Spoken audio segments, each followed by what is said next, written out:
Joanna.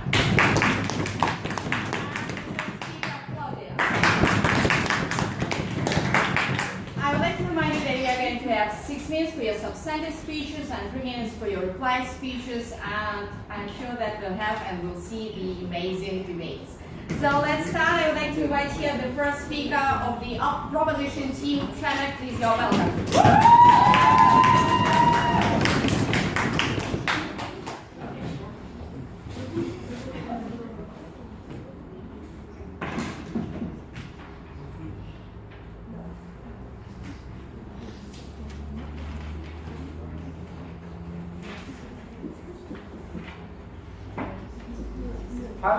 I'm a debate trainer, and I have to admit that I have no distinction between my professional and my private life. There are many struggles that are associated with it, but this is the only one choice that I have. Because if my first career choice was not the job that I'm passionate about, this would never be my career choice, and not only it would never be my career choice, but I will also be deprived of this passion, and this is something that we are going to prove you in this debate.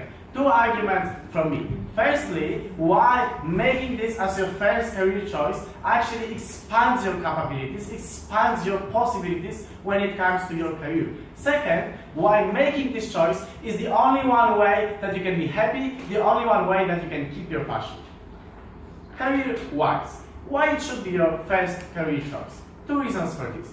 Firstly, because we think that the first job often defines your social circles. Specifically, if this is a job that you're passionate about. Because you are going to the circle of people that have the same passion, you are going to the circle of people that probably have graduated from the same degrees as you, and so on and so forth. That means that it's very hard to get to this job that you are passionate about if you are not going to make it as your first career choice. Because then you are going to be seen as the outsider. Then you are going to be seen as the one guy that has come from like a bank or corporate job, is pretty much unsatisfied with her or his life, and right now he or she is trying to make up for her previous mistakes, and so on and so forth. It's much harder for you to make this to a job that you are passionate about, to the job that you're passionate about, if this is not your first career choice. Not only because of the connections, but also because the way you have been brought up, because of the norms that you have internalized, and so on and so forth. If this is your first career choice, you are learning a specific type of, like work ethics, you are learning a specific type of, like work relations, and so on and so forth. You are getting adjusted to the job that is not easy, but you are getting adjusted to the job that is going to keep your passion as something that is very much important in your life. Second, because on both sides of the house, you have to sacrifice to a great extent. Panel, make no mistake, jobs such as teachers or charity workers are to the same extent competitive and require struggle and means hardship as the jobs in the banking sector or in the corporate sector or whatever. But the difference is that on our side of the house, you know what is the meaning of your struggle. Even if you stagnate, even if you are not making promotions each and every year, you know that it's worth something. And because of this reason, it's so much easier for you to adjust to this style of life, to adjust to these struggles, and actually have this coping mechanism with the amount of stress that is probably it's similar on both sides of the house. Why is it important? 3 reasons. Firstly, because you are not able to quit. If the opposition side is going to say, look, now I can, make it my first career choice, be a lawyer, make some money, basically go to vacations every summer, and after 5 or 10 years become a teacher or charity worker, this is not possible because of the exact reasons I have told you. That means that if you are not satisfied with being a lawyer or being a corporate banker or whatever, you are not going to be satisfied ever at any point of your life, because you are not going to be able to quit out of this job. Second, because it's very bad for you, because these jobs are very, very competitive, because these jobs means hardship, and if you don't have any mission behind it, if you don't have any purpose behind it, that means that every day is a mess. Every day is the constant struggle that you cannot keep up with. And thirdly, because it limits your possibilities. It limits your possibilities also in terms of passion, in terms of your career development. Because if you have spent a few years thinking, oh, at some point I'm going to quit, at some point I'm going to make it to my favorite job, and you have not worked that hard as any other person that is a banker or is a lawyer, you are much more disadvantaged. You are not going to be that successful, and the success is something that defines you to much greater extent than when you are a teacher or when you are a charity worker. Second argument. Why you shouldn't go to this corporate job, not only career-wise, but also in terms of your overall happiness. We think that these jobs are characterized by two things. Firstly, even if you are not doing the most unethical stuff in your life, you are definitely doing something that you are not believing in. Because please don't make this mistake. Don't tell me that working as a banker is something that satisfies anyone. What satisfies anyone is the success and money. If you don't have this success and money, which I will prove in a moment, you are not going to be successful. Filling in the Excel spreadsheets is not something that anyone can be passionate about. Come on. And also, in many cases, it means that you are doing something that is very much unethical. You are working for big companies, big corporations that are very, very much unethical. You are going to make a good PR for them, and so on and so forth. Second, because you are stuck in the vicious cycle of promotions. Because when you're a teacher or when you're a charity worker, you know that the only purpose of your life is not promotions and money. It's different on their side of the house. Your success is defined, your life is defined by success. You are always telling yourself, okay, 5 more years, I'm going to be successful. Why is it important? Firstly, because if you are not successful, which happens to most people, you stagnate without purpose and you are very, very much unhappy. Second, because it's not that easy to have a happy life outside of this world. Because every time you are being told by your parents, you are being told by your spouse, you are being told by your friends, look, come on, work, like some additional hours, because at the end of the day you are going to make it. At the end of the day you are going to be CEO. At the end of the day you are going to be happy. And this day does not come for the most of the people, because mathematically it's not possible to have promotion for everyone. And thirdly, because your perception of yourself means that you are degrading yourself, because you believe in these norms, because you think that at the end of the day you are going to have this promotion, and if you don't achieve this promotion, you are degrading yourself, you believe that you are worth nothing. Please drop, because the job that you are passionate about has to be your first career choice, not because it's the best career choice, but because it's the only one possible career choice that can keep you happy. Thanks.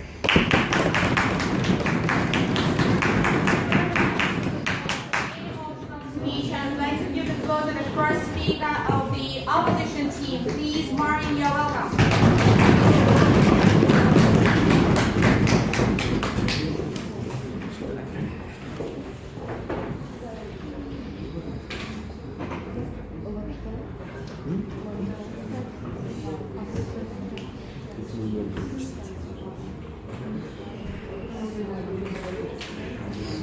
Ladies and gentlemen, standing on the side of opposition, we're standing not only for selfish happiness, but also the idealistic societies when the person should be a part of that, should be a part of the whole development of societies, and that which has been failed on their side of the house. Two things in my speech today. First, I want to talk about the duty of the individual towards the development of societies. How can we do that better on our side of the house? And when we talk about the individual happiness, why actually at the end of the day, we're going to gain happiness more on our side of the house. But before that, 2 points of rebuttal. First of all, let's talk about, they say that we're going to take this job because people will be considered as an outsider. Two points of rebuttals. First, I don't think there's a passion job that I'm talking about in this case. It's actually the thing you need to become an insider, you need to work so hard to be. Because we talk about teacher, we talk about charity. You don't need to be a very competitive charity workers, right? If you want to do charity, you should do it because that's the one you like. You don't need to fight for the spot to become charity, organically you become a teacher. Second of all, let's talk about these connections. Actually, ladies and gentlemen, we will have a very, successful lawyer, right? You can have more connections on that side of the house. So actually, it's much better for you to become, get connected and then have a slot you want to do charity or continue with professor universities later on. Then they say these kind of jobs on outside is very competitive. Okay, and then people will end up not successful and they're not happy. 4 points of response. First of all, I think that the success is actually not the thing you need to, really that much effort that you need to dive for that, right? Because in most of the cases, a successful person actually needs to work hard more. So if it takes you 1 more year, you can be successful. You can take it 5 years or 10 years, you still get promoted. I don't think it's a huge problem here. Second of all, success is not everything, right? Because you still have other kind of resources of happiness. You can have stressful work, but then at home you can share in great moments with your kids and your spouses, for example. No, thank you. But furthermore, what is more important in outside the house is that we can bring them the sense of purpose, because then you're working in your company like very hard-working person, and you know that the money you get is actually going back to your kids, to your spouses, actually like crying out loud and waiting for daddy coming home, mommy coming home, and then I need money to go to colleges, and that will happen on your side when you have very poor teachers. Now, before I move on, any POI? Shamek? Yes. So if you think that you are going to bring your spouse happiness, our answer is your spouse is going to say, look, you can work much more harder, you can work much more additional hours because I need more money, more money, more money. Because the only one thing that defines you is money on your side of the house and success. I think that money can be a factor that defines yourself, right? But also like it's like different factors, and that if you are just like very passionate teacher but you've got money home, then you're nobody, right? Because the first element, first essential element for your happiness is that you can buy food and put the food on the table. It's happening in the most wealthy countries. That's why you put a lot of money in the African countries. But I say, hey, go to the passionate, drawers. You don't need to be, you don't need money for food. Okay, moving on to your case. Let's talk about the duty. I think that the person should have own obligations to two groups of people. First is the families, and then the poorer communities in the countries. Let's talk about families first. The thing is that when you have a child, you own an obligation to help that child, right? You own money, then you need to bring that child to buy diapers or like food, normal food. Okay, and then at the end they bring us some privileges for that child to go to college, for example. That's not going to happen on your side of the house because you're so poor.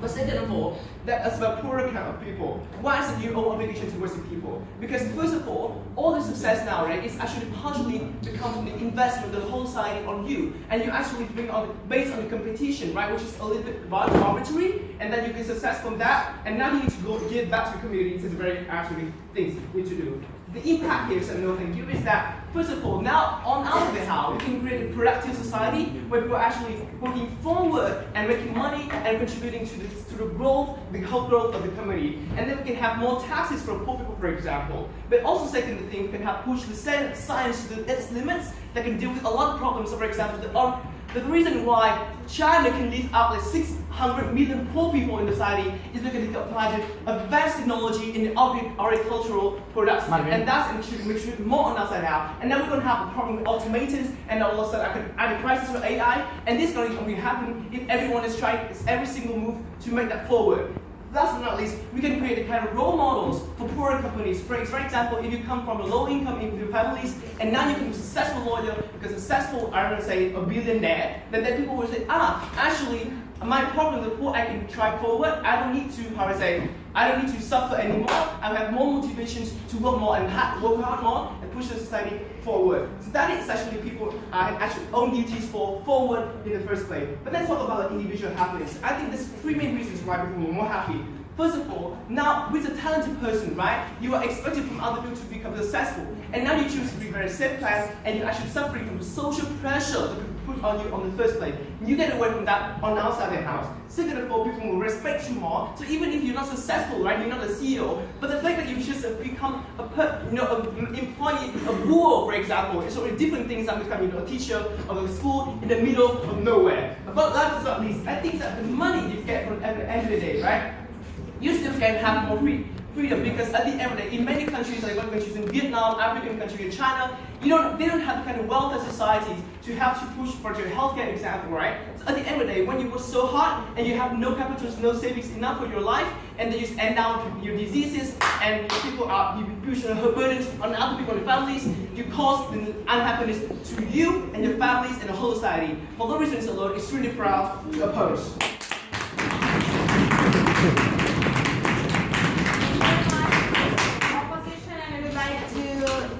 The second proposition speaker, please, you're welcome.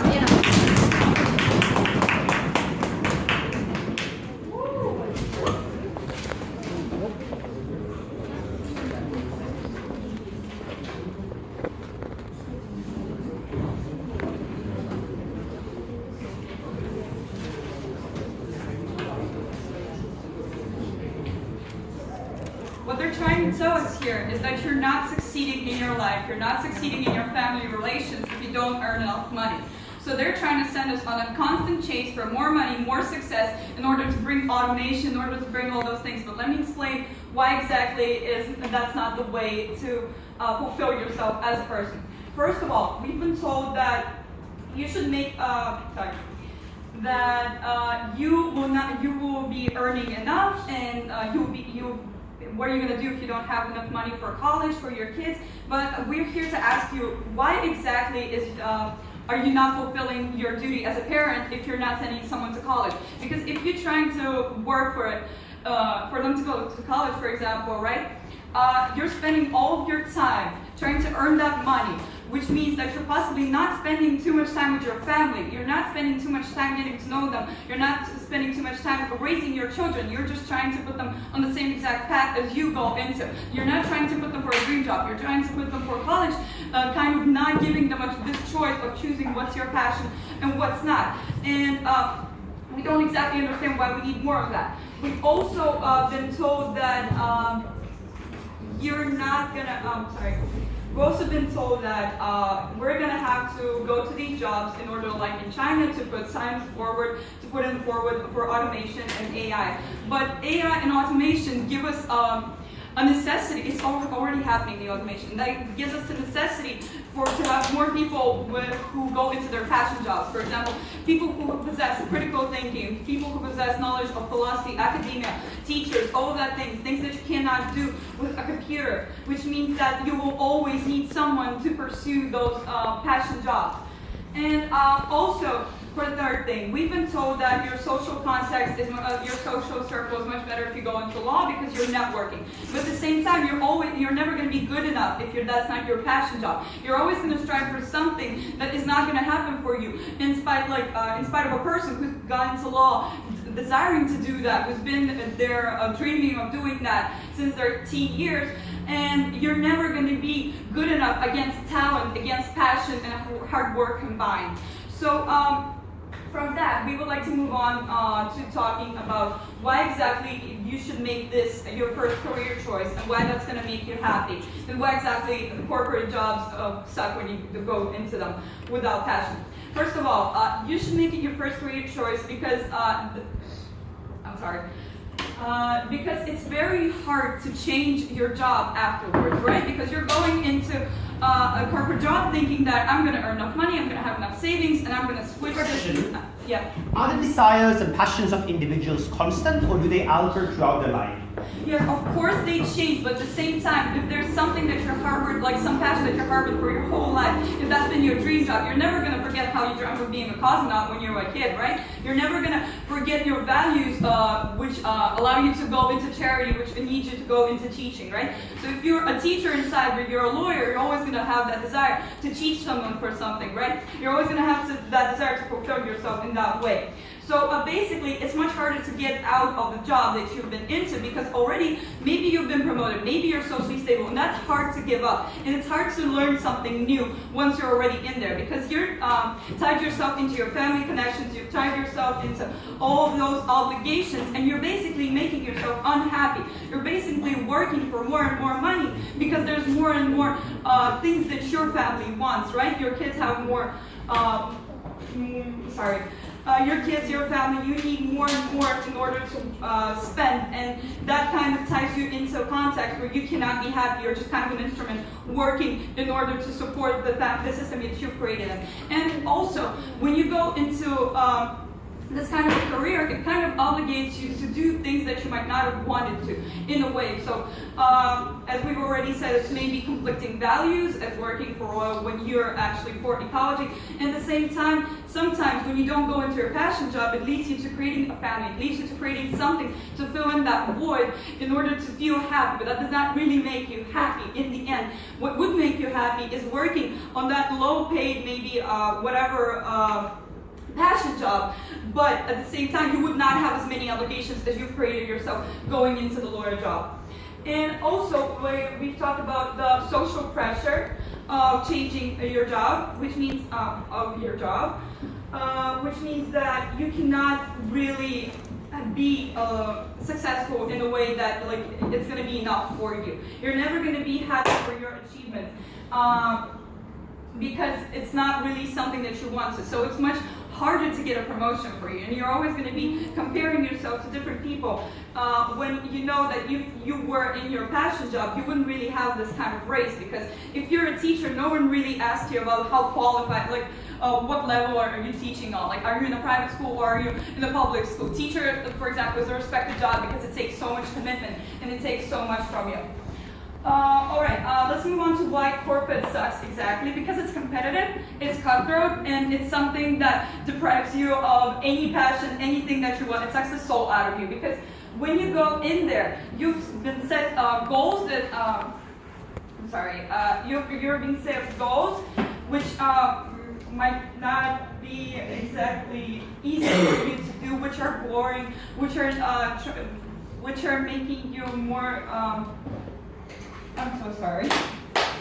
Basically, what we're saying here to sum up is that you cannot really gain happiness because you're going on an obligated path, and you're depriving yourself of a passion that you could have gone into, and you're depriving yourself of a social circle which could help you instead of bring you down. So please vote for proposition.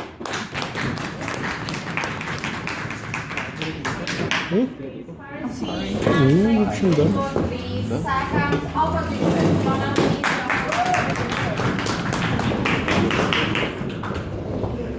Insurance examples.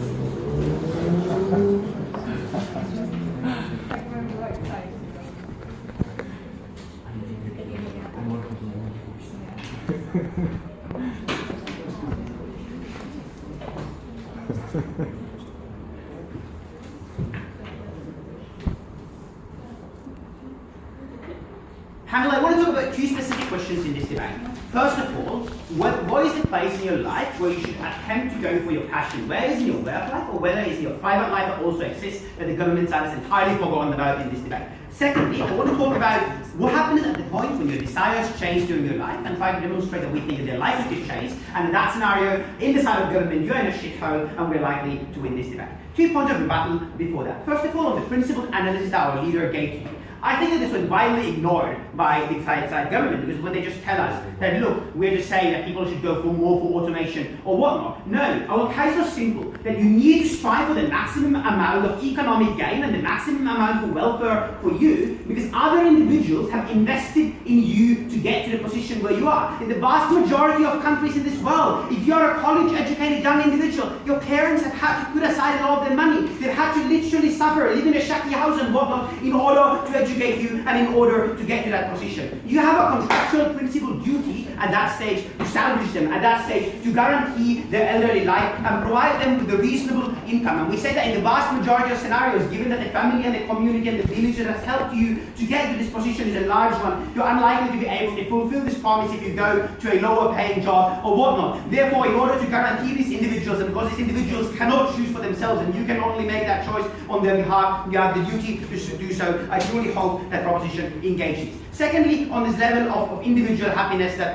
proposition wants to talk about, I think that the first thing to note here is that they tell us that we might not be able to get this career that we want. Like, sorry, the motion explicitly says that we have a choice of getting a high-profile career in which we make a lot of money. Yes, there probably are a lot of people who cannot become CEOs, but this debate is about the individuals who have a genuine choice to be so smart or so intelligent that they can get to that position, meaning the vast majority of material from government in that regard is off cash. I think we talk a lot about social pressure in government as well, and I think that this boils down in the end to this: whether or not it's better for you as an individual to go against the social norms that prevail in society and for your passion, or whether you're not, you should like cave into the social norms and go for this career. We say for all the reasons of individual happiness and the things you get with a career that Marvin already brilliantly told to you, we think that you're better off going for the career. We think at the end of the day, it's better for you to not fight against the norms, because the external pressure that you get for fighting against the norms is constant, and it's constantly pushing you and creating a self-doubt within you from external sources. Whereas if you are going for the norms, you only need to make a peace with yourself about the fact that you didn't go to passion, and we claim you're more likely to be able to influence your feelings about your choice than all your relatives' feelings and external people's feelings who are going to provide this pressure. Yes? Maybe you have the duty to give back to the society, but society has never told you that you have to give back in the form of wealth. Maybe you are giving back in the form of real impact that you are making as a debate trader. So that might be the case in terms of giving back to the general society, but we say that your general productivity is probably higher in jobs like law and in jobs like business and so forth. You see, those ones get paid more. General, our economic system is that the more productive you are, the more value you generate, the more money you bring. But specifically, our duty analysis was for your family, that we claim that in the vast majority of countries where college education is not free and where they need to support you while you study and so forth, has put up you for numerous years and has put your money in it. I do not know why being in charity will benefit your family in any meaningful way, or make them have a nicer house or have food to eat when they're living off the poor Russian pension system that currently is not great. Okay, first question I want to answer in this debate. Whether or not you should go for your passion inside of your career or inside of other parts of your private life, including your free time and so forth. Because our claim is this, that it's possible for you to also exercise your passion, let it be charity or whatever, also outside of your work spectrum. And even if your working hours, like working week is like 50 hours or whatever, like the government was probably trying to tell us, it still means that you got other 50 hours that you're awake, that you can spend doing other things that you're passionate about. This is the vast majority of people in like law and whatnot, including myself, are doing all the time. We're doing like pro bono things in order to help for the causes that we want to do, and so we think this is better for a couple of reasons. You're more likely to be able to actualize your own passions for a couple of reasons.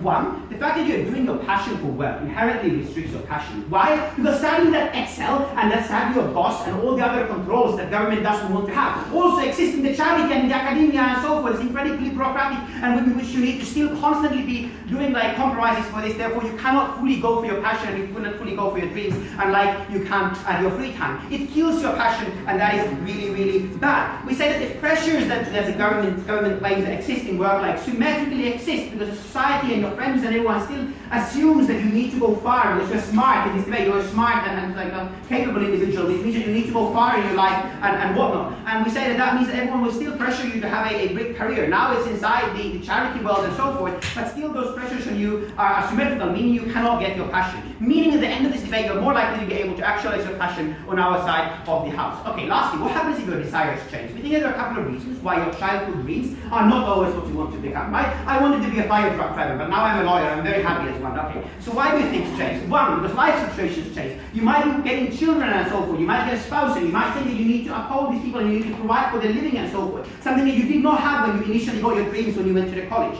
Or the world situation might change. If I'm now very much invested in like curing AIDS, and AIDS in 30 years is not a problem, probably my desires change at that point and I really, really want to do something else. That generates a couple of problems. One, on the government side, we're tied down to this very specific charity community that is specifically about this charity. You don't get the widely applicable social respect and so on that allows you to act in numerous fields at the same time that we get in opposition in working in fields of law and whatnot, which means that you're more likely to be able to change your career on our side of the house. You're more likely to be able to go into other things. But secondly, we think that you're just simply more likely to be able to actualize all of these passions that change during your life when you have the amount of money that you're making from your career. When I'm making 10 grand a month, I'm not really, maybe I'm making 10 grand a month, right? I can use that to facilitate things when I'm 50 and do some nice charitable things and go for my changed desires and passions throughout my life, meaningfully self-actualizing more than in the government. Look, we have a duty, we have our own happiness and we have our own principles. Stand with the opposition.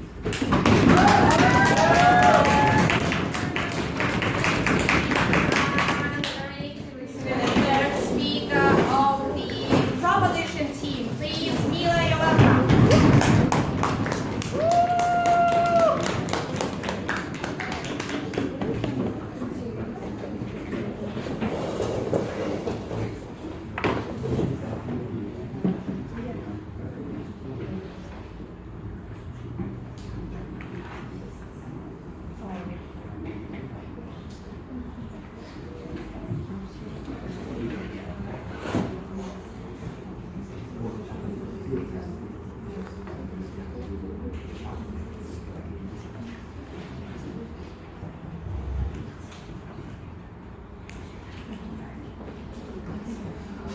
Why are we watching the Russian track?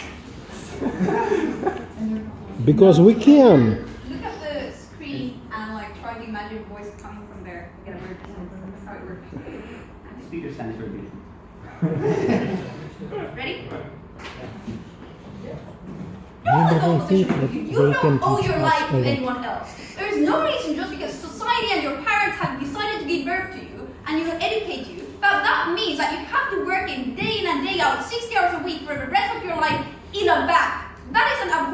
reports on you. We think that you have no such responsibility. I'm going to basically shred opposition as a good people figure. So, one, they say, you bring the most value because you bring the most money, right? And you should strive for maximum economic gain to cater to your duty to society. First of all, we think this is disingenuous, right? We don't think the most money is necessarily the most work for society, right? We think there are very arbitrary ways in which markets work, but doesn't necessarily mean that you're bringing most value, right? Like we don't think, for example, like people who trade stocks are necessarily creating that much like value just because we're getting a lot of money, right? Furthermore, no that kind of opposition's analysis is contingent on this idea of you cannot provide for your parents and they'll starve in the streets. We think it's very disingenuous. Like on either side of the house, you're a talented young person who has a university education. So we think whatever career you go into, you're probably going to be able to achieve a like fine, like middle class like standard of life, right? It might be a difference between can you afford, you know, a vacation on a yacht or a vacation at like a cottage, right? But we don't think there's a massive difference in terms of not being able to bring food to the table. We think that is incredibly disingenuous. Like no further, when it comes to this duty point, you never consented to these investments, and that means that there's no duty for you to take your back to them, right? Like we don't think people can as children say to their parents, I'm not going to live up to your expectations, so like you shouldn't be doing these investments in us, right? We think, you know, like when parents and society bring like children to the world, they have a responsibility to bring up those children and enable them to make choices.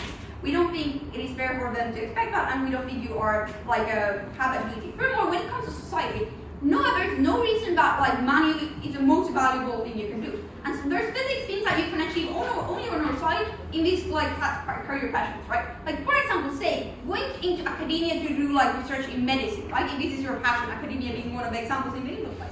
You know, you can maybe, you know, like invent a drug that cures cancer. We think that is way more valuable than, you know, like making €1 million because you're literally saving lives of millions of people for like forever future, right? Because making money is very short.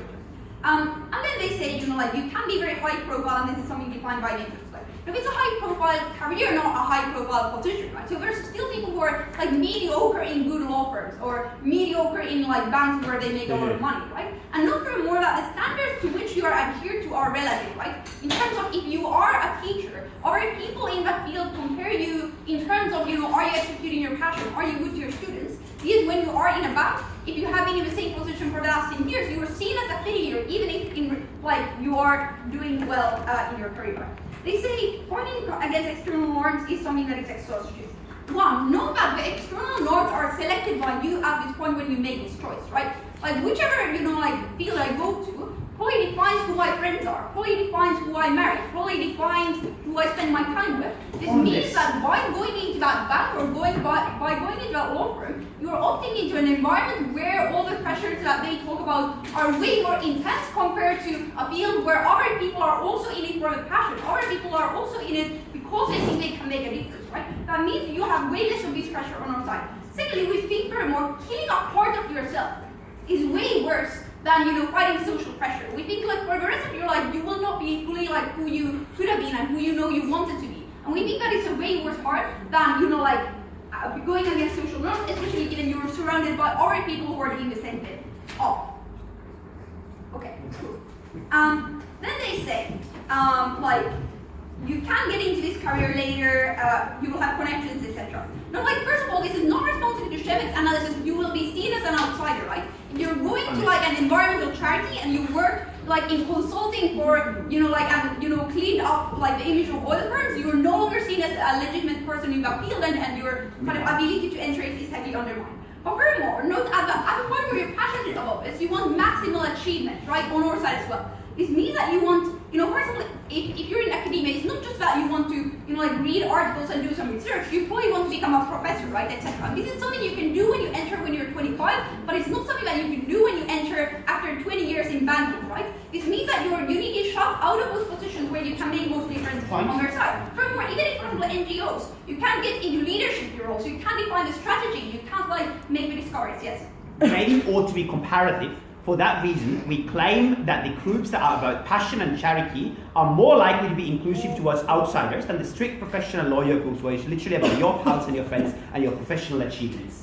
Which is also exactly why you can never get out of there, because now you have literally like married a person who buys into those norms, right? Like even if you are still passionate about those things, now like the actual pressure of you like supposedly abandoning your duties abandoning your family, abandoning your friends is massive, right? Because you're surrounded by people who think that is the legitimate choice to make, and who every day to themselves as well justify having gone into that field, right?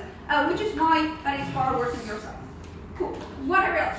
Like, also note, people, like, when they say you can give back in taxes, you can give back in money. One, we don't think your contributions are actually defined by money, right? At the point where you're just a donor, you're completely replaceable. People don't want to be replaceable. We don't feel that as meaningful, right? So we want to spend our time. We want to make innovations. We want to like influence other people and like do the work ourselves. We don't think you can access the same sense of purpose by donating money. Furthermore, know that like people go in thinking they will, go into a bank, make a lot of money, and donate to charity. But there's massive pressures to you to do other things, like from your peers and so on. So we think you can make a far better like unique effect on our side. We think you can't actually like easily like go back into this fashion at the point where you have not abandoned it. And for those reasons, don't you sell your soul to a corporation. Stand up for position. Short speech, and we like to give it to the third speaker of opposition team. Please, Jose, you're welcome.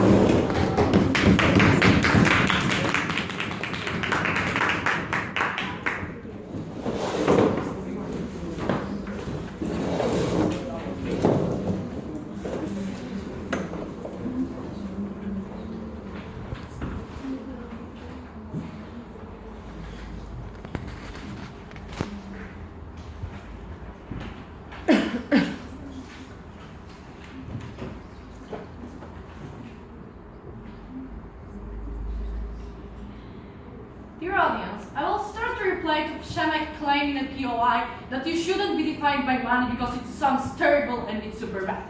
Few connections which happen with money. Firstly, money brings you better education. Second of all, brings you more opportunities to spend your free time. Thirdly, gave you respect from community and from your family. Fourthly, gave you safety, security, and better stability for the future. If that's the definition and connection between money and my life, I can be defined by money, even if that sounds worse than happiness, but they never prove how they measure their happiness and how they keep their happiness for the rest of their life. So in the first comparison and the first point of rebuttal, we're thinking about long-term goals, and we think that happiness changing, and happiness is depend for various of factors, about your love, about some other things which is not connected to your work life. But if you save some money, you can prepare your better future, and you always have some tangible measure which you have in, about yourself in your bank account or something like that. We think that it's the long-term benefits which never was proven by government side. In the 21st century reality, we think that this is something which capitalistic society and which majority of the people expect from us, and we should think about our future as well. Okay. So now a few points of rebuttal to what we heard from the first speaker. First speaker will talk to us, look, but first career choice, circuit of the people and outsiders. Two responses to that.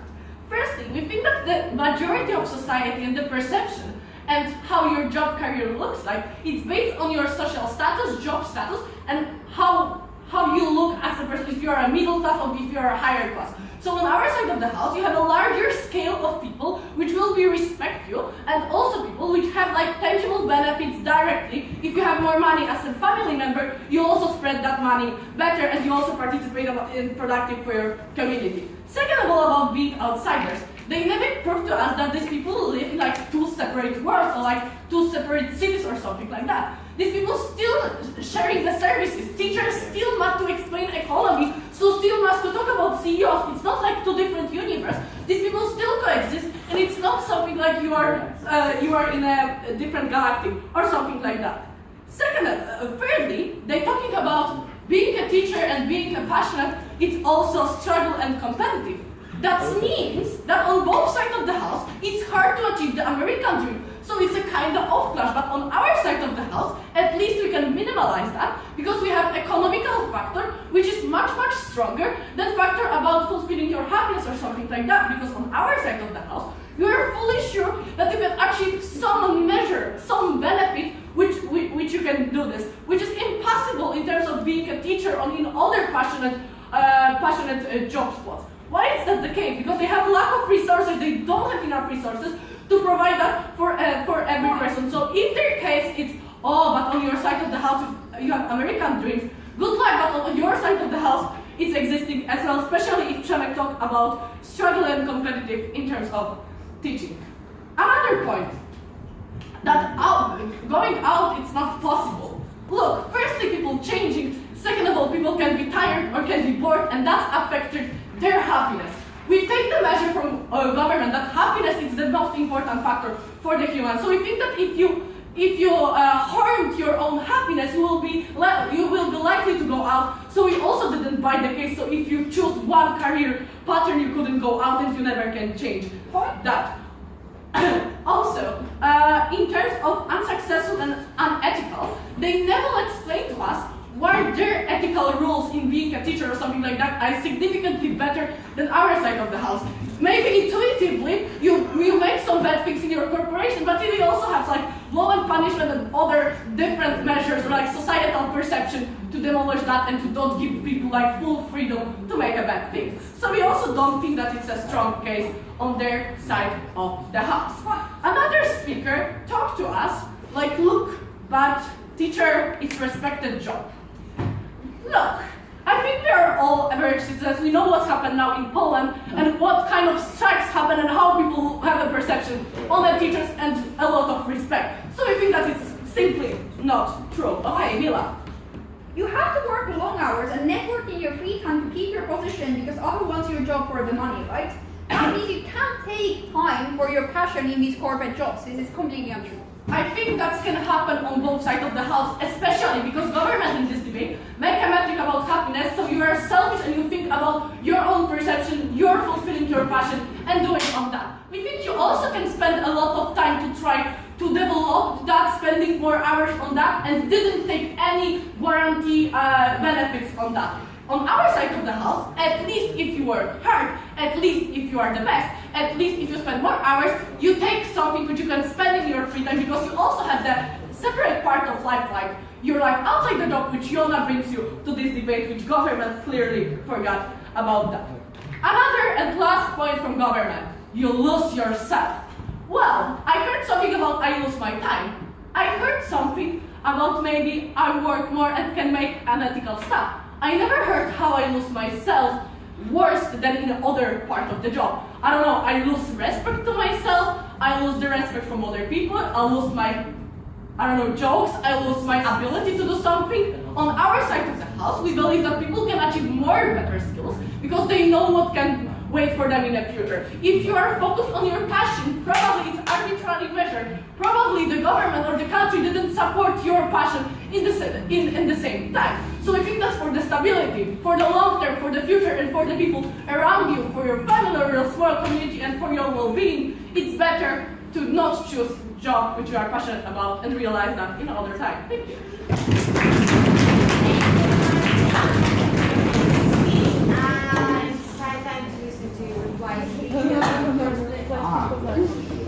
Opposition reply speaker would like to listen to Marin here.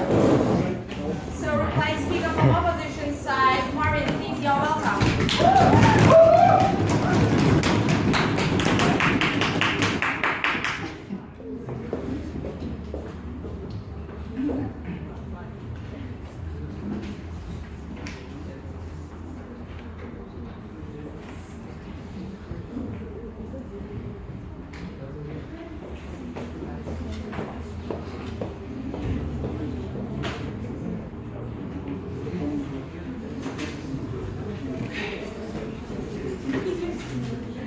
Due to the lack of engagement from both sides, especially from the government side, I find it's really a little hard. We're trying to better make it clearer for you guys and why we obviously win this debate on outside the house. So two main things that we focus on this debate. The first thing, the happiness on the individual level on the most side, and then we talk about the principal level, why even on the best case, in the best case scenario of government side, who's to win on that. So let's talk about the happiness. Three prompt sets about three things. First of all, about family attachment. I'm not sure when the kind of family attachment is going to be lost ultimately at the end of the day. And then they talk about we cannot like find discover our passion anymore. We have very perfect two responses to this by saying that first of all, we can still afford this kind of passion actually later or even now, right? Because you still have some free time, they can do it now. Not like consistently, but you just can do it all the time. It's a kind of break for you. And the things like, they didn't prove to us like why it's not enough for you like to sustain your life when you have things like that. Second of all, we say that the passion can actually even wear out in the speech of Yona, and they have no response to that. And actually, why the passion is so important at the end of the day, why this happiness is actually not static, they're changing all the time, when even your passion can wear out at the end of the day. So, third thing they say to us is that they have a competition, right? Will actually harmful. But this proves to you why the social norms actually more easier for you to break on outside the house. Actually, people have less pressure on that kind of things, and because they're so talented, because they're following out the flow of social norms, instead you go against that and actually have more respect and things like that. But at the end of the day, we pointed out two main very crucial things here. Is that first of all, we point to you that happiness is not static, but we also point to you is that we're going to have more freedom on outside the house in the long run, and also people have like stronger skills that have equipped them the whole life. They have better stability, which is more importantly. But more importantly, they have a sense of purpose of this person, right, moving forward. Because on your side they have the temporary happiness, but outside you have the purpose that links to the closer people to you, and you find that you're very beneficial for the whole society. It's actually more important than you have self-satisfaction when you say that's not so meaningful for the other people. But now let's deal with the second thing. Is that on the best case scenario, right? When you have even with the side that we have more pride of yourself, happiness on your side of the house, and on our side, people will actually sacrifice the passion. For example, you cannot be a football player, for example. We say that in this case, right, we still have a very huge duty to the whole community. But this notion is not about like whether you do right, because we need to prove to you if we have better social impact, we can win this debate, right? And we say the only response we got from our government is that, well, we could have a medication innovation, but first of all, this is not like extreme case, right? But second of all, we still have the people working on the innovation field. But what we contribute more in this debate is that we can maximize economic growth, so we can bring a real change. Because you cannot bring real change with that. You can say you can be a good debater, but you can have a very good sponsorship for every day. Your tournaments run out, and then and we of course we need to bring these people here because of money, right? So that's the point. Is that on outside the house, people actually have more sense of purpose. They actually be more sustainable at the long run, and also have better social impact at the end of the day. That's why we're extremely proud to let's vote for opposite side.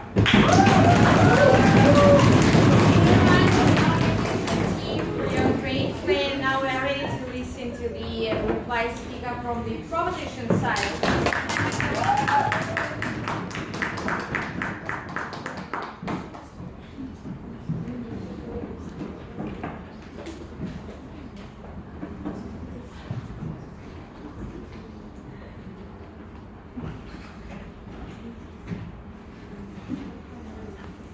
Panel, they missed this debate because they have never ever told you anything that we didn't know from the info slide. Because throughout all of their speeches, they tell you how many possibilities do you have, how many money do you have, and how you can spend it. Obviously, we agree that if you have this money, probably you can spend it in a good way, but they never prove you that you're actually going to do it. We are the only one team in this debate that is actually analyzing how working in one or the other type of a job makes your decisions change.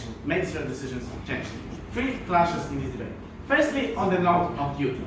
Firstly, they never tell you why the form of giving back has to be wealth. We are asking this POI, and Yona answers because it's productivity, because this is how we can measure how the society, how you can give back to the society, and also because you have given money to educate yourself. The society has given money to educate yourself, at the college or whatever. We answer to this. Obviously, productiveness and success is not measured by money, and I think that this is very easily illustrated by one example. I think that we can all agree that all of us all together here are making much more productive stuff than some Russian MPs in Duma, and look, who is better paid? I think this suffices to answer their point, because that point is actually ridiculous. Productiveness cannot be measured by money.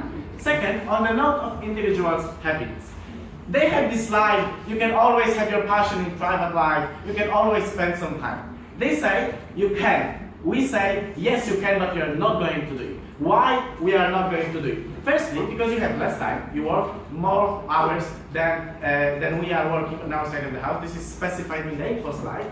And you are also pressured to manage these hours in a very specific way. That means that you are probably convinced and persuaded by all your colleagues to go to golf, to play tennis, to play football, or I don't know, maybe go and play pool where you can make some connections. And this is the kind of passions that you're allowed to, but you're not necessarily allowed to be a charity worker and do something that is not seen as that productive from the perspective of your company. Second, because you also believe in these norms after spending a few years, because you are pressured by yourself, you are pressured by all of your colleagues. So at the end of the day, you say, okay, maybe I should choose, like this passion that is not that harmful for my career development. We think that it is harmful. And thirdly, because a great part of your passion is to realize your ambitions, is to see a great real impact. If you are a doctor, you are probably going to be happy only if you treat people. So you are not going to treat people that well if you are not doing that in your professional life. That goes with many other things as well. Second, we think that on our side of the house, you are not defined by success to such a great extent. Obviously, on both sides of the house, there are many troubles. On both sides of the house, there are many struggles. Not everyone is going to be successful. We can see that there are so many bureaucratic problems and so on and so forth. But the bottom line is that you have two things on our side of the house. Firstly, you have coping mechanism because you have the mission, you know why you are doing this. Second, because you see real impact of your life. This is something that keeps you going, unlike on their side of the house. Cheers.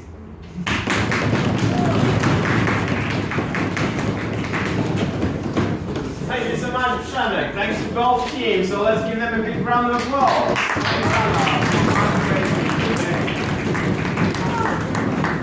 Shall we vote? Shall we vote? Everyone wins. Okay, so let's vote. Let's vote. So you are judges here. So please give up your personal opinion on the motion. So only evaluate the sides in between. So which side did the better job of debating, despite your personal position or personal point of view? Yeah, Nikita? So I believe that the side opposition had a better case due to the fact that it's more towards the society, and the proposition is just sitting down. They're selfless.